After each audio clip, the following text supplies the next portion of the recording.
In the dry, sun-scorched lands of northern Burkina Faso, there lies a village called Barsalogho. To strangers passing by, it might look like nothing more than a scattering of mud-brick houses, surrounded by fields of millet and dusty paths where goats wander freely. But to President Ibrahim Traoré, this village is a place filled with memories, a world of childhood adventures, lessons learned under the shade of ancient trees, and stories told by elders under the stars. Barsalogho's name comes from the local Moor language, combining the words for strength and land. This name reflects its history as a place of refuge during times of conflict long ago. Legends say the village was founded by a warrior queen who planted a sacred Baobab tree to mark her victory. Today, that same tree still stands, its thick roots and wide branches a symbol of the village's unyielding spirit. For President Traoré, returning to Barsalogho was more than a trip down memory lane. It was a journey to reconnect with Naaba Giguemdé, the village chief he calls grandfather, and to rediscover the values that shaped him as a leader. One hot morning, the president's convoy rumbled down the bumpy dirt roads leading to Barsalogho. Clouds of red dust rose behind the vehicles as they moved. Traoré stared out the window, lost in memories.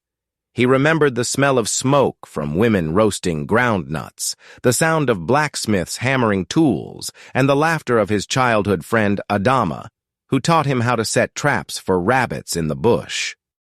"Barsalogho was my escape," Traoré said quietly to his aide. "Here, I wasn't a soldier or a president. I was just Ibrahim, the boy who chased chickens and got yelled at for stealing mangoes."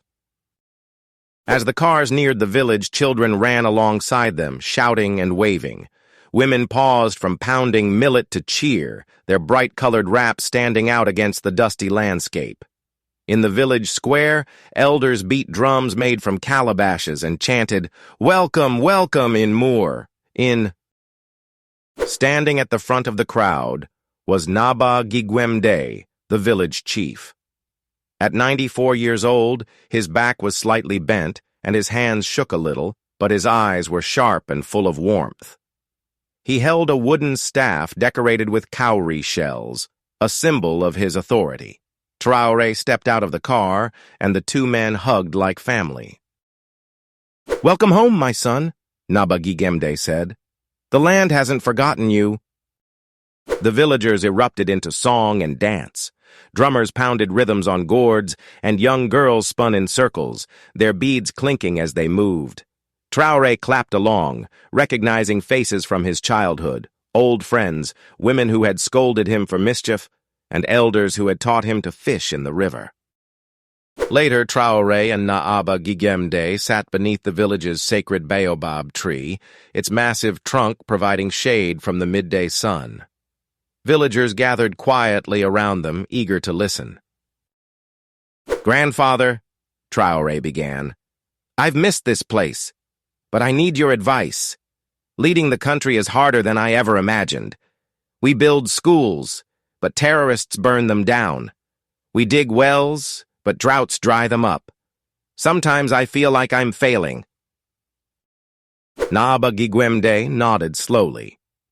"Do you remember when you set fire to old Musa's field?" Traoré laughed. "How could I forget? I was playing with matches and burned half his millet. You made me work with the farmers for a week to replant it." "And what did you learn?" "That actions have consequences, and that fixing mistakes takes time." The chief smiled. "Exactly. A leader is like a farmer. You don't plant seeds today and eat tomorrow. You water them, you wait, and you trust the soil, even when the sun is cruel." Traoré sighed. "But the people are impatient. They want change now." "And they should," Naaba Giguemdé replied. "Hunger doesn't wait. But remind them, a tree grows from the roots up. If your policies are rooted in the people's needs, they will bear fruit. Do you still listen to the villagers or just the ministers in your office?" Traoré paused. "I try, but it's difficult. Come, the chief said. Let me show you how we solve problems here. He led Traoré to the village square where a crowd had gathered under a neem tree. This was Barsalogho's weekly meeting, a tradition where anyone, young or old, could speak. A teenage girl named Fadi stood up first. Our clinic has no midwife, she said. Last month my cousin died giving birth. We need help. An elderly farmer named Musa countered. But the well is broken. Women walk 5 kilometers for water. Fix that first. The villagers debated loudly until Naaba Giguemdé raised his staff. Everyone fell silent. Fati's pain is urgent, he said. We will send word to the nearest town for a midwife. Next week we repair the well. A leader's job is to balance hearts and hands. Traoré watched, amazed. In the city, we'd form committees and debate for months. Here you solve it in minutes. Because here, the chief said, leaders don't speak first, they listen. As the sun began to set, Naaba Giguemdé took Traoré to the village shrine, a circle of stones where the ancestors were honored. The chief poured millet beer onto the earth, chanting a prayer in Moor. Spirits of our fathers, guide this son who carries our hopes. Give him strength to heal the land, wisdom to choose justice over power, and courage to never forget his roots. Traoré knelt, tears in his eyes. This prayer gives me strength, he whispered. The next morning, Naaba Giguemdé gave Traoré a gift, a thick hand-woven blanket decorated with patterns of baobabs and rivers. When the world feels heavy, he said, wrap yourself in this. Remember the village that taught you to lead with your heart. In return, Traoré promised to build a new clinic and a solar-powered well for Barsalogho, but his most important promise was to himself. I will govern with the people, not over them. As Traoré's car drove away, the villagers sang an old song. A leader who honors his past will always find the way forward. When Traoré first arrived in Barsalogho at age 8, he was a restless city boy. Naaba Giguemdé taught him to herd cattle, but young Ibrahim struggled. One afternoon, he let the cows wander into a neighbor's field, destroying crops. Instead of anger, the chief handed him a hoe. You will replant what was lost, he said. For days, Ibrahim worked under the sun, blisters forming on his hands. An old farmer named Binta showed him how to sow seeds properly. Patience, little one, she said. The land rewards those who respect it. Years later, Traoré would use this lesson to push for agricultural reforms. On the eve of his departure, villagers gathered around a fire. Naaba Giguemdé told the tale of Zanga, a proud king who ignored his people's suffering until a drought struck. A wise woman gave him a single seed and said, "Plant this, but know it will only grow if you sweat for it." The king toiled in the fields, learning humility. The seed grew into a baobab, and the king ruled with compassion. Traoré listened, realizing leadership meant embracing struggle, not avoiding it. Traoré visited the farm where he once worked as a boy. He met Adama, now a father of 6, struggling to feed his family due to poor harvests. The rains come late now, Adama said. Our children go hungry.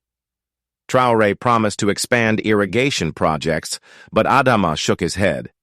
Projects take years. Teach us to grow drought-resistant crops now. This frank exchange inspired Traoré to fast-track farmer training programs. That night, Traoré wrapped himself in the chief's gift. The blanket smelled of wood smoke and earth, stirring memories of nights spent sleeping under the stars. He thought of the women who'd woven it, their calloused hands, their laughter as they worked. They carry the nation on their backs, he muttered, vowing to increase funding for rural women's cooperatives. Traoré walked to the river where he'd fished as a boy. It was now a muddy trickle. A young girl, Aisha, scooped water into a cracked bucket. "It's dirty, but we drink it," she said. Traoré's chest tightened. He thought of the billions spent on military trucks and wondered, what good are guns if children drink poison? The next day, he ordered engineers to prioritize Barsalogho's well. As Traoré prepared to leave, Naaba Giguemdé gripped his arm. "Remember, a leader who forgets his people is like a bird with broken wings. He may fly high, but he will crash." Traoré nodded, etching the words into his heart. On his last morning, village women sang a grinding song as they pounded millet. The rhythm matched their movements, strong, steady, unyielding. Traoré thought, "This is the heartbeat of Burkina Faso, not speeches or policies, but the daily labor of those who never give up." As the president's convoy disappeared into the horizon, Naaba Giguemdé stood beneath the Baobab, his staff planted firmly in the soil. "He will stumble," the chief said to no one in particular, "but the roots will hold him." In the months that followed, Traoré often unfolded the blanket from Barsalogho. Its patterns reminded him of the village's strength, the warriors who defended it, the rivers that sustained it, and the people who refused to bend. When militants attacked a nearby town, he recalled Naaba Giguemdé's words. "A leader's courage is measured by his compassion, not his conquests."